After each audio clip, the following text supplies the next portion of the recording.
Um cristão se pôs a orar e falou com Deus: Senhor, seja feita a tua vontade na minha vida.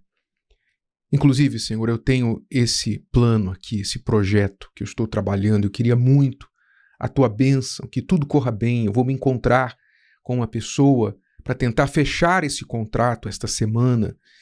E foi orando, e orando, e orando, e orando. Passados alguns dias, aquele projeto, aquele negócio deu para trás. E esse homem ficou muito frustrado. Ficou triste até com Deus. A pergunta é: quando você ora para que a vontade de Deus seja feita na sua vida, você de fato quer a vontade dele ou você quer que a vontade dele concorde com a sua? Nós temos falado sobre os ídolos modernos, os ídolos dos dias de hoje, que não têm forma humana, como uma estátua, uma escultura, necessariamente. Esses ídolos ainda existem, infelizmente. Mas os ídolos modernos são muito mais sutis e perigosos porque eles vêm de várias formas. Praticamente qualquer coisa pode se tornar um ídolo na vida de uma pessoa, basta aquela coisa ou pessoa ocupar o lugar de Deus na vida dela. Inclusive, a própria vontade pode ser o seu ídolo. A sua vontade pode se tornar o seu ídolo quando ela se coloca acima da vontade de Deus. E aí, quem vira o maior concorrente de Deus não é o diabo na sua vida. Quem vira o maior concorrente de Deus na sua vida é o seu eu, é a sua vontade. E por isso nós lemos lá no Evangelho de Lucas, capítulo 9, versículo 23, o que Jesus falou sobre o eu, sobre a própria vontade. Ele disse assim: se alguém quer vir após mim, se alguém quiser me seguir, negue-se a si mesmo e tome cada dia a sua cruz e siga-me. Esse tomar cada dia a sua cruz e seguir Jesus não é a cruz que alguns pensam que a religião às vezes ensina, que é a cruz do sofrimento. Ah, você tem uma doença, é a sua cruz. Ah, você está com depressão, é a sua cruz. Você é pobre, é a sua cruz. Não tem nada a ver com essa cruz. Essa cruz aqui está explicada no próprio versículo, nas próprias palavras do Senhor Jesus. Essa cruz é negar a si mesmo, é negar o eu. É crucificar o eu lá na cruz junto com Jesus. Para que, de fato, a vontade dele seja feita em nossa vida e não a nossa. E isso não é porque Deus quer tirar a nossa autonomia. Por favor, preste atenção.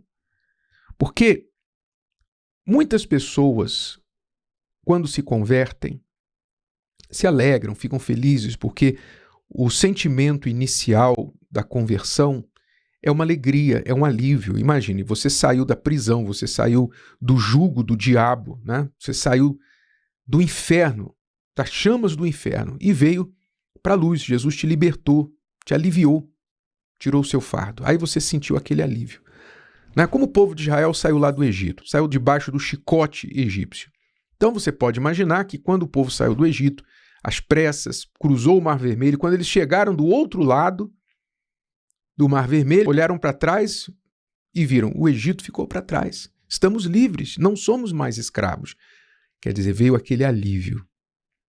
Mas depois, quando eles começaram a ser orientados por Deus através de Moisés, Deus os levou ao Monte Sinai e deu a lei, não é?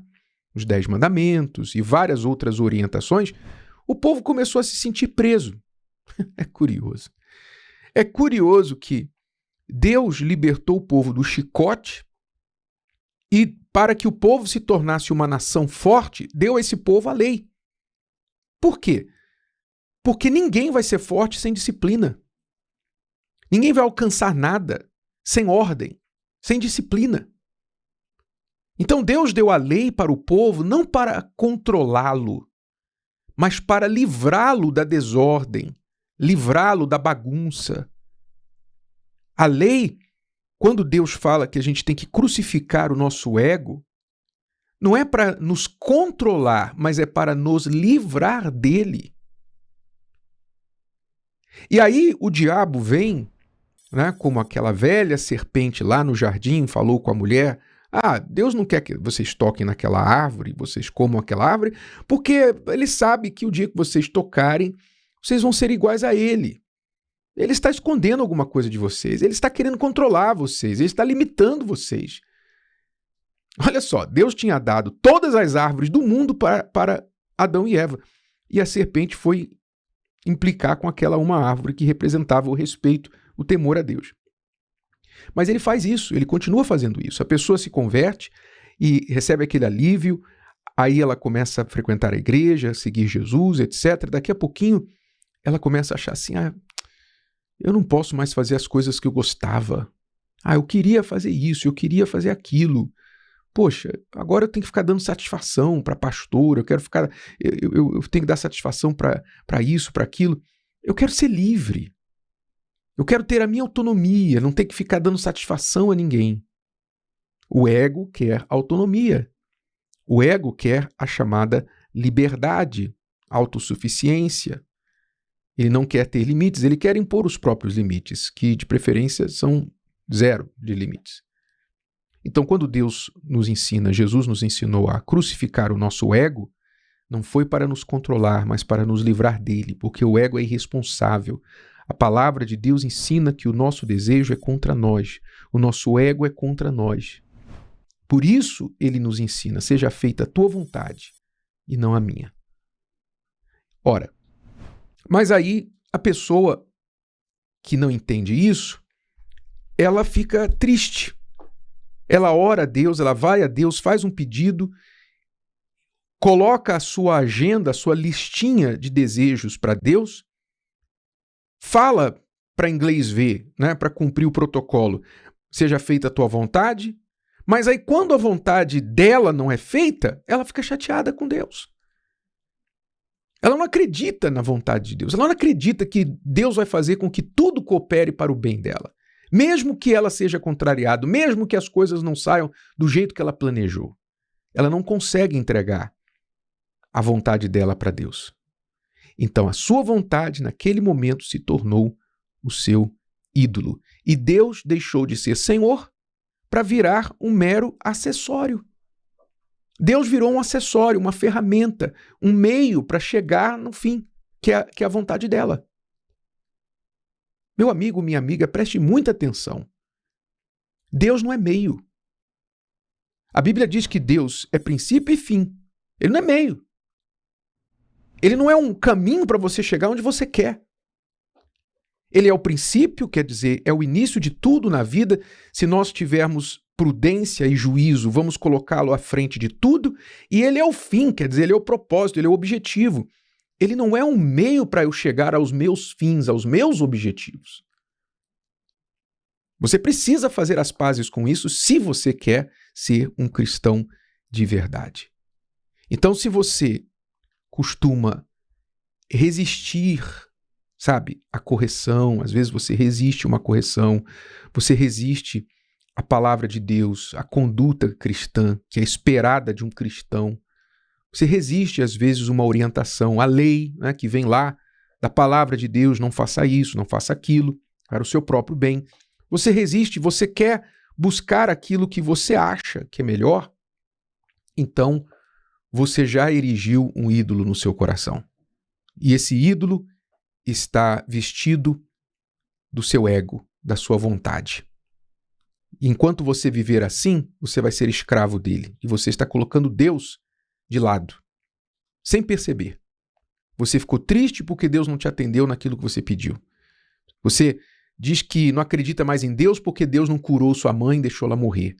Você não acredita mais em Deus, está chateado com Deus porque Deus não salvou seu filho e seu filho morreu de uma forma estúpida e você está aí chateado com Deus até hoje. Já faz tempo e até hoje você está chateado com Deus. Quem sabe nem ora mais. Por quê? Porque seu filho era o seu ídolo. Sua mãe era o seu ídolo.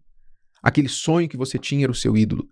O pastor te corrigiu e você ficou com mágoa do pastor. Por quê? Porque aquilo que o pastor tocou era o seu ídolo. Aquilo que ele falou a seu respeito, olha, não faça isso, para o teu bem. Mas você ficou chateado por quê? Você saiu da igreja, você entregou o uniforme do grupo, de obreiro, você deixou de fazer, para tentar dar um troco, digamos assim. Vai me corrigir, vai me controlar, então agora eu vou embora. Você, na verdade, reagiu porque o seu ídolo foi tocado. E se você quiser saber se algo é o seu ídolo, basta alguém tocar naquilo. Se Deus te pede aquilo e você tem uma reação horrível, não é a reação de Abraão. Tá bom, Senhor, o Senhor quer Isaac? Eu vou lá para o Moriá e coloco ele no altar. Se é isso que o Senhor quer, me dói muito, mas o Senhor é primeiro na minha vida. Não, você não tem a atitude de Abraão, você tem a atitude do jovem rico, que Jesus falou, falta uma coisa para você, entrega isso aí, entrega a tua riqueza. Que Jesus logo sentiu, Jesus logo percebeu que o ídolo daquele jovem era a sua riqueza. Então ele falou, se você quiser realmente ter a vida eterna, entregue esse ídolo. E o jovem deu meia volta, baixou a cabeça, triste, e foi embora. E não fez o que Jesus falou. Por quê? Porque Jesus tocou no ídolo dele. E tem muita gente dando meia volta, indo embora triste, às vezes com raiva, atirando para todos os lados. Por quê? Porque alguém tocou no ídolo dela. Meu amigo, minha amiga, cuidado. Os ídolos modernos podem vir de várias formas. E a sua vontade, a nossa vontade acima de Deus, é um dos principais ídolos dos dias atuais. Perceba, vasculhe o seu coração e, de fato, aprenda o que é fazer a vontade de Deus acima da sua. Se o vídeo de hoje te ajudou, você conhece alguém que vai ser ajudado por essa mensagem, passe adiante. E se você ainda não inscreveu aqui no canal, inscreva-se agora. Até a próxima.